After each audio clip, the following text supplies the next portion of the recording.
The traditional three-tier application starts with the browser, which is the client. It then has an HTTP server, and then it has a database for storage.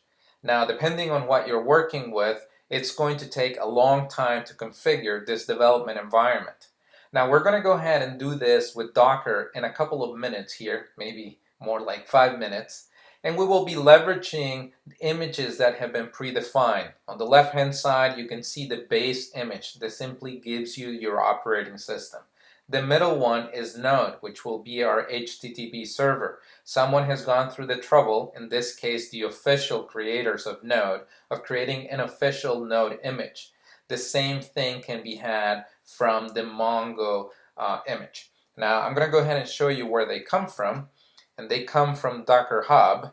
And if we go into it and we search for Node, let me go ahead and enter that, we can see here that there's an official Node image with over 2,000 stars and over 10 million pulls. Now, if we do the same thing for Mongo, we see similar numbers. So obviously, these are widely used by the community to be able to pull in larger Lego blocks to start building our application. So I'm going to go ahead and move to the terminal now. But right before I run my build of all my images, let me go ahead and show you what's in the file. I've created these.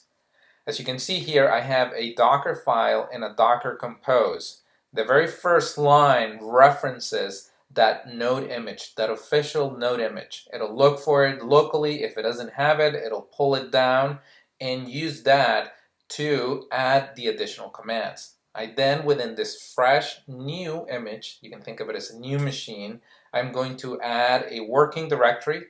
I then install nodemon, and I do this because I'm going to be configuring a node server application, and every time I make a change, I want it to stop and reload. I then copy over a package.json that simply has the requirements for this particular application. I then run npm install so that it loads whatever packages Node needs, in this case for this application. I then copy over my server, it's just simply server.js, and I expose port 3000. Now my Docker Compose brings together all of the images that I might have. As you see, in this case, I am pulling in, and each of these at the very left-hand side of the file defines a service. So I have a DB and a web, and those are just names that I chose myself. What follows is the definition of this service. I have here an image, which is Mongo. This is referring to that Docker Hub Mongo. It's going to pull it down, and then I'm going to expose a couple of ports. One of it is for the inside, the other one is for the outside, and if it crashes, I want it to restart. This is, by the way, the default port.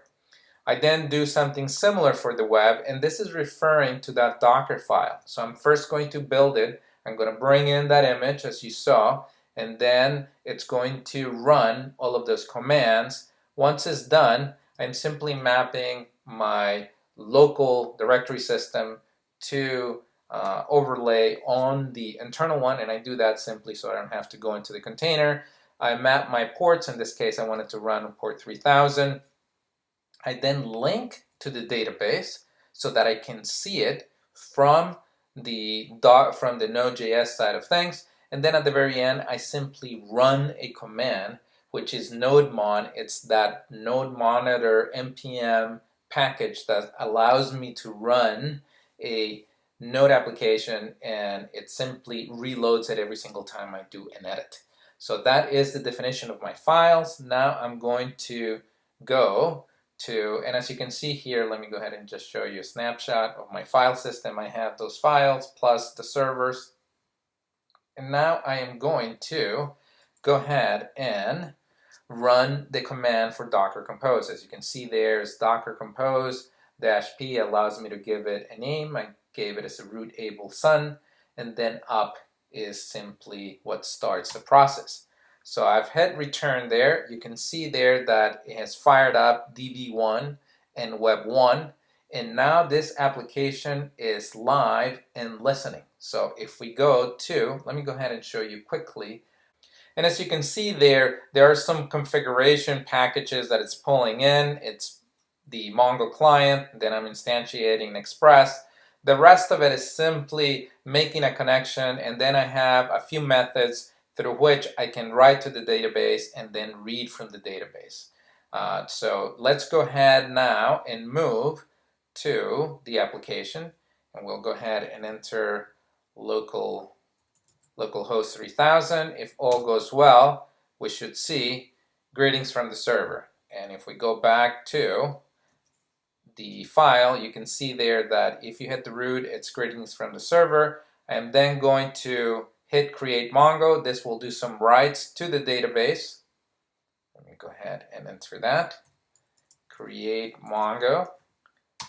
And yes, it wrote. You can see there that those commands or those writes to the database are going in. Now notice well that I didn't install anything on my machine. I didn't do any configurations. Everything that I have done has been done on top of the images. Now if I read the records back, it's actually going to have a few more because I left the service up and running. So I created an instance of the image, but I never turned it down, that database instance.